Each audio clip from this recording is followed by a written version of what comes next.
Hey les bambins, j'espère que vous allez bien, en tout cas moi ça va nickel. On se retrouve aujourd'hui pour une vidéo sur le 20 février. Samedi, il y a beaucoup de matchs, j'ai fait un petit medley pour que vous ayez les matchs les plus importants. Il y a de tous les championnats, de l'Angleterre, de la France, de l'Espagne, de l'Allemagne et de l'Italie. Avant de commencer, n'hésitez pas, un petit pouce, un petit commentaire et surtout, abonnez-vous les gars, on est de plus en plus nombreux. Sur les matchs que je vous propose, en Angleterre, c'est Liverpool contre Everton, le derby. Faites attention, c'est un match très important pour Liverpool, surtout. Southampton contre Chelsea. En France, Saint-Etienne-Reims. Nantes contre Marseille. Le sursaut de l'OM, peut-être deuxième match consécutif, deuxième victoire consécutive, on ne sait pas. En Espagne, l'Atlético de Madrid contre l'Levante, le Real de Madrid qui se déplace à Valladolid. L'Allemagne, Francfort contre le Bayern de Munich, Schalke contre Dortmund. Pareil, Dortmund, est-ce qu'ils vont se réveiller? Ils vont continuer après avec des champions. En Italie, la Lazio de Rome contre la Sampdoria de Gênes. Et enfin, Sassuolo contre Bologne. Voilà, on est parti. Premier match en Angleterre, Liverpool contre Everton. C'est le 6e contre le 7e. À domicile, Liverpool, c'est 7 victoires en 12 matchs. Bon, c'est assez moyen pour une équipe comme Liverpool qui l'année dernière a survolé le championnat d'Angleterre. Everton à l'extérieur, par contre, c'est pas mal. Sur 11 déplacements, c'est 7 victoires, 2 nuls, 2 défaites. C'est une équipe qui est très très bonne en déplacement. Par contre, ça marque beaucoup. 22 buts marqués pour Liverpool à domicile, 18 buts marqués pour Everton à l'extérieur. C'est pas mal au niveau des buts. Pour ce qui est de Liverpool, c'est Everton ne gagne pas contre Liverpool depuis 2010. Depuis le 17 octobre 2010, Everton n'a plus gagné contre Liverpool, que ce soit à domicile ou à l'extérieur. Tout championnat compris et tout coupe comprise. Donc c'est quand même assez compliqué pour Everton. Pour la tendance actuelle, Liverpool vient enfin de gagner un match. Ils viennent de s'imposer à Leipzig, certes sur terrain neutre. Je pense que ça y joue beaucoup. Et Leipzig a commis pas mal d'erreurs quand même en défense. Car actuellement, ils étaient vraiment dans la nasse en championnat où ils restaient sur 3 défaites consécutives. Par contre, à domicile, c'est vrai que Liverpool, c'est compliqué. 5 matchs sans victoire, ils n'ont plus gagné depuis la 13e journée à domicile, surtout qu'ils ont perdu quand même contre des équipes assez moyennes, voire même de bas de tableau. Donc comme Burnley, c'est compliqué. Voilà. Bon, du côté d'Everton, c'est super bizarre aussi. Ils sont très très bons à l'extérieur, où ils n'ont pas perdu depuis 7 matchs. Leur dernière défaite était le 1er novembre à Newcastle, mais depuis, par contre à domicile, ils sont pas bons. Ça, c'est vrai qu'à domicile, ils sont aussi sur 4 matchs sans victoire à domicile. Moi, pour le résultat que je vais vous donner, je vois quand même Liverpool s'imposer, car sur l'historique entre les deux clubs, le derby, la victoire à Leipzig, va faire, je pense, que Liverpool va quand même trouver les ressources pour s'imposer 2-1, et je vois les deux équipes marquées. Passons au deuxième match, Southampton contre Chelsea. Southampton est 13e, Chelsea est 4e. Ces deux équipes sont, on va dire, assez moyennes à l'extérieur pour Chelsea qui gagne un match sur 2, mais ça s'est un peu réveillé depuis l'arrivée de Tuchel. Côté Southampton, c'est 5 victoires, 1 nul et 6 défaites quand même à domicile. Bon, c'est quand même assez moyen. Pareil, Southampton a fait un très bon début de championnat, mais là, malheureusement, ils sont en train de tomber dans le bec dans l'eau. Sur la tendance actuelle, actuellement, Southampton, c'est 5 défaites sur les 6 derniers matchs. Une seule victoire, c'était contre Wolverhampton en coupe. Donc sur les 6 matchs, il y a quand même un match de coupe où ils ont gagné à l'extérieur. Mais sinon, ils sont vraiment... c'est une équipe compliquée parce que le 4 et le 21 janvier, ils ont quand même battu Arsenal et Liverpool. Donc ils sont capables de faire des bonnes choses. Mais là, actuellement, ils sont vraiment dans une mauvaise série. Du côté de Chelsea, par contre, c'est le contraire. C'est 6 victoires en 7 matchs. Depuis l'arrivée de Tourelle, ils prennent pas beaucoup de buts en plus. Bon, je pense que Tourelle, Thiago Silva, voilà, ça refait un bon mix. Donc sur ce match-là, je vois une victoire de Chelsea 2-0 et je vois Chelsea marquer plus de 1,5 buts à l'extérieur. Passons à la France. Saint-Etienne contre Reims. Le 15e reçoit le 13e. Saint-Etienne, à domicile, c'est 3 victoires, 5 nuls et 4 défaites. Bon, c'est moyen, surtout que les deux premiers matchs à domicile, c'était soldé par 2 victoires. Ils avaient commencé par 4 victoires, 1 nul, ils étaient premiers. Bon, voilà, malheureusement pour eux, c'est tombé. Mais ils sont en train de se ressaisir. Du côté de Reims, c'est 3 victoires, 4 nuls et 6 défaites. Bon, voilà, c'est assez moyen. C'est que 6 défaites tout de même sur sur pas mal de déplacements. Donc bon, c'est un match sur 2 à peu près. Sur la tendance actuelle, Saint-Etienne, sur les 4 derniers matchs, c'est 3 victoires et 1 nul. Il faut le savoir, depuis leur défaite 5-0 contre Lyon, ils n'ont plus perdu. Donc ils se sont vraiment saisis, je pense que ça a dû gueuler dans les vestiaires et il y a dû y avoir beaucoup de remises en question. Ils n'ont encaissé qu'un but sur les 4 derniers matchs. Du côté de Reims, par contre, les 4 derniers matchs sont sans victoire. Dont 3 en championnat, ils ont perdu une fois en coupe contre Valenciennes 4-3, un match un peu épique. Et ce qui était embêtant, c'est qu'avant cette série de 4 matchs, ils avaient réalisé sur 8 matchs, toutes compétitions confondues, une seule petite défaite à Lille, où c'est incliné en fin de match. Donc c'est un peu embêtant. Mais je vois sur ce match-là, Saint-Etienne continue sa série et s'imposer 1-0, et je vois le moins de 2,5 buts sur le match. Poursuivons avec Nantes 18e qui reçoit Marseille 6e. Un match qui sent la poudre. Les Nantais actuellement à domicile sont sur un bilan vraiment pas extraordinaire. Seulement 2 petites victoires à domicile. 4 défaites, beaucoup de matchs nuls. Du côté marseillais, ils avaient très bien commencé la saison avec 5 victoires et 1 nul sur les 6 premiers déplacements. Depuis, ils n'ont plus gagné à l'extérieur. 5 victoires, 4 nuls et 3 défaites. Pour les Marseillais, c'est vraiment moyen. Sur la tendance actuelle, les Nantais viennent enfin de gagner un match. Depuis leur changement d'entraîneur et Antoine Camboré qui a remplacé Raymond Domenech, ils étaient sur 16 matchs sans victoire. Ils se sont imposés 3-1 à Angers. Je pense qu'ils vont arriver avec la bave aux lèvres. Du côté marseillais, leur série est en train de s'améliorer. 2 victoires et 1 nul sur les 3 derniers matchs, dont une victoire en Coupe de France et une victoire en match en retard contre Nice. Est-ce qu'il va aligner l'équipe qu'il a alignée contre Nice? Je ne sais pas. Qui va revenir de blessure? Est-ce que Milik va enfin rejouer? Est-ce qu'il va remettre Payet et Thauvin sur les 2 ailes? Je pense que sérieusement, le poste de numéro 10 de Payet est beaucoup mieux. Et est-ce qu'il va remettre le petit Dieng devant si Milik ne joue pas? Est-ce qu'il va laisser Germain? Moi, franchement, je pense que l'équipe de Nice était pas mal. Mais bon, voilà. En tout cas, ça va être un match très enlevé. Marseille est resté sur une série de 5 défaites et de 2 nuls entre début janvier et début février. Donc pour moi et pour mon pronostic, suivant l'équipe, mais je pense que ça sera le plus proche de la réalité, je vois un match nul, un but partout, et je vois les 2 équipes marquer car leur défense est assez moyenne, et même les 2 défenses sont assez moyennes, elles prennent beaucoup de buts. Poursuivons avec l'Espagne et l'Atlético de Madrid, premier qui reçoit le Levante, 11e.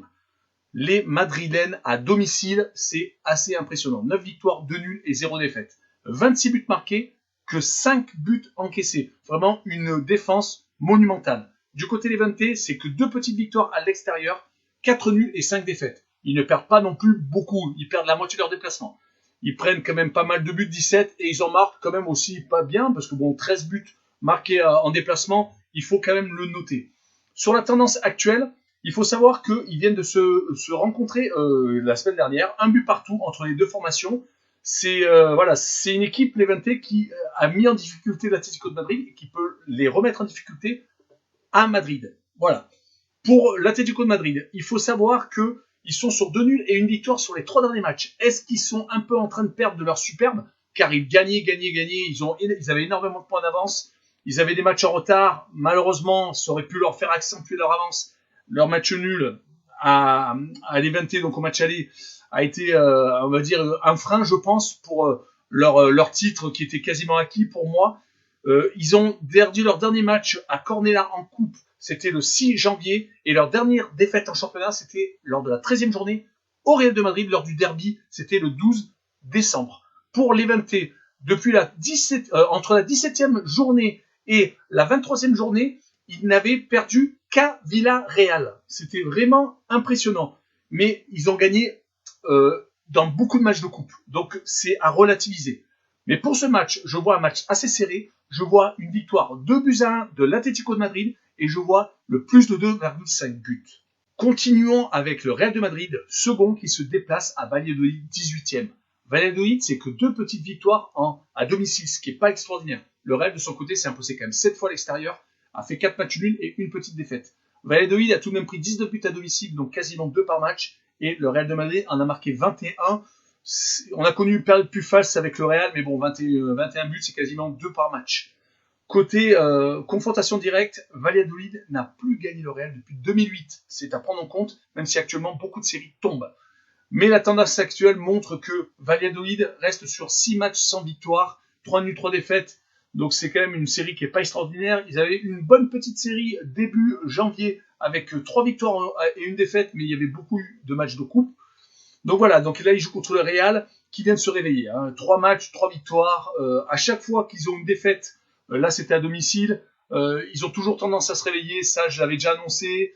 Ça va être encore mon discours parce que bon ben voilà, c'est toujours pareil. En plus, ils ont joué contre des équipes qui étaient bas de classement. Là, ils jouent encore contre une équipe bas de classement. Donc je pense que sérieusement, surtout que bon Benzema, je pense que il va sans doute y mettre sa patte. Dans mon pronostic, ça va y jouer victoire 2-1 du Real et je vois un but de Benzema.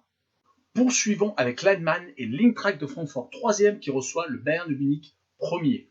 C'est un match qui est vraiment, vraiment pas mal. Je pense qu'on va vraiment bien s'éclater, car le Francfort est sur 5 matchs nuls et 5 victoires à domicile. Ils n'ont perdu aucun match. Il faut le noter, 19 buts marqués, 11 encaissés, c'est pas mal. Le Bayern de Munich, de son côté, à l'extérieur, c'est 8 victoires, 1 petit nul et 2 défaites. Donc bon, c'est leur train-train habituel. Bon, c'est vrai qu'ils ont quand même perdu 2 matchs à l'extérieur, mais bon, voilà, 24 buts marqués, 14 encaissés. Ils prennent quand même pas mal de buts, ça c'est quand même assez bizarre. Mais bon, en tout cas, pour ce qui est du dernier Francfort-Bayern de Munich, il faut savoir que Francfort a gagné 5-1. Il y a quand même souvent des buts dans leur confrontation. Pour ce qui est de la tendance actuelle, Francfort, c'est vraiment bien depuis 10 matchs. Ils sont sur 8 victoires et 2 nuls. Tout de même, leur dernière défaite en coupe remonte au 12 janvier, c'était à Leverkusen, une grosse cylindrée. Et leur défaite en championnat, la dernière, c'était le 11 décembre, c'était à Wolfsburg, qui est également une équipe très en forme actuellement. Côté Bayern de Munich, ils ont eu une petite série de défaites contre Kiel en coupe et contre Mönchengladbach, où ils avaient été renversés le 8 et le 13 janvier. Depuis, 7 victoires, un nul. Le nul, et en plus, c'était le dernier match. Comme je l'ai dit dans plusieurs vidéos, le temps faisait que à la mi-temps, ils étaient menés. Après, finalement, voilà, la neige est partie. Le terrain était déblayé. Finalement, 3 buts partout. Pour moi, je vois un 3-2 pour le Bayern de Munich et je vois le plus de 2,5 buts sur le match. Il faut tout de même savoir que à chaque fois que le Bayern de Munich se déplace chez une équipe qui est à la lutte avec elle, il s'impose au Leverkusen 2-1 et à Dortmund 3-2 à la 7e journée de Bundesliga. Pour moi, je vois une victoire donc du Bayern de Munich. Passons à Schalke 04 contre Dortmund. Schalke est 18e, Dortmund est 6e. Schalke, c'est une petite victoire en championnat. Cette victoire est à domicile. 2 nuls et 8 défaites à domicile. Ils n'ont marqué que 8 buts et en ont pris tout de même 22. Donc c'est quand même une équipe qui a vraiment, vraiment du mal à domicile. Dortmund, de son côté, 5 victoires, 1 nul et 5 défaites. Voilà, les 5 défaites, c'était à partir... à cause de ça, Favre a été licencié. Donc malheureusement pour lui, c'est pas beaucoup mieux maintenant. Mais bon, voilà. En tout cas, pour la tendance actuelle, Dortmund vient de s'imposer à Séville avec un doublé de Haaland. Est-ce qu'ils viennent de se réveiller? Je ne sais pas. Mais sur les 6 derniers matchs, ils étaient, avant la victoire à Séville, sur une victoire, 2 nuls et 3 défaites, avec une victoire contre Augsbourg à domicile. Mais bon, c'est quand même 3 défaites en 6 matchs. C'est quand même pas extraordinaire. Heureusement, ils jouent à Schalke, qui eux, leur dernière et leur seule victoire était lors de la 15e journée à Hoffenheim. Ils avaient gagné 4-0. Mais depuis 2 nuls, 2 défaites, tout de même 2 nuls. Bon, voilà, je pense pas que ça va changer grand-chose. Ils ont marqué qu'un seul but en plus. Je vois une victoire 2-0 de Dortmund à Schalke et je vois le but de Haaland. Continuons et finissons avec l'Italie. La Lazio de Rome 7e qui reçoit la Sampdoria de Gênes 10e. Un match quand même on va dire de milieu de tableau, même si la Lazio de Rome, je pense, espère avoir la Ligue des Champions en fin de saison. C'est seulement 6 victoires en 11 réceptions pour la Lazio de Rome, tout de même 3 défaites à domicile. La Sampdoria, c'est 4 victoires de nul, 5 défaites, donc quand même 4 victoires à l'extérieur. Beaucoup de buts, 17 et 14, 17 buts marqués, 14 encaissés pour la Lazio. Et la Sampdoria, 14 buts à l'extérieur quand même marqués, 16 encaissés. Voilà, on va dire que c'est quand même des buts quand ces deux équipes jouent.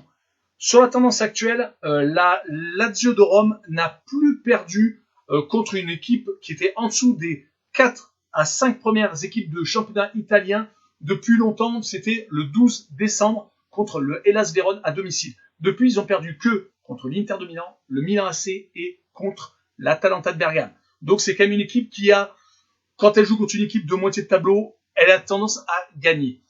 Elle est sur 6 victoires consécutives à domicile. C'est tout de même à prendre en compte. Concernant la Sampdoria de Gênes, sur les 5 derniers matchs, 3 victoires, une défaite. La seule défaite était contre la Juventus. Donc, pour moi, le pronostic va être une victoire 2-1 à la Lazio de Rome et je verrai le plus de 1,5 buts pour la Lazio de Rome à domicile. Finissons avec Sassuolo 12e qui reçoit Bologne 8e. C'est un match également de milieu de tableau. La Sassuolo, 3 victoires, 4 nuls, 3 défaites à domicile. C'est vraiment pas extraordinaire pour une équipe qui avait très très bien commencé le championnat avec en point d'orgue leur victoire à Naples. Ça, c'était... J'hallucinais, je me disais, waouh, Sassuolo, Maxime Lopez venait d'arriver, il avait d'ailleurs marqué là-bas à Naples. Je me suis dit, waouh, ça va être l'équipe surprise. Mais malheureusement, ils sont rentrés dans le rang. Du côté de Bologne, c'est seulement 2 petites victoires aussi en déplacement, 6 défaites quand même. Voilà, c'est assez moyen. Au niveau de la tendance actuelle, Sassuolo, c'est 6 matchs sans victoire entre la 13e et la 21e journée. Heureusement, ils viennent de s'imposer à Crotone. Et je crois que Crotone, malheureusement, beaucoup de monde s'y est imposé. Donc voilà, mais c'est quand même une victoire. Côté Bologne, ils avaient fait 5 nuls entre la 12e journée et la 16e journée. 5 matchs nuls consécutifs. Mais depuis, ils sont sur une série, les 6 derniers matchs, 2 victoires, 1 nul, 3 défaites, donc assez moyen. C'est pour cette raison que je vais me donner un match nul, un but partout, et je verrai les 2 équipes marquer. Voilà, on en a fini avec cette vidéo sur le 20 février. Je vous remercie de l'avoir regardé. N'hésitez pas, un petit commentaire, un petit pouce, et surtout abonnez-vous. Ciao les bambas.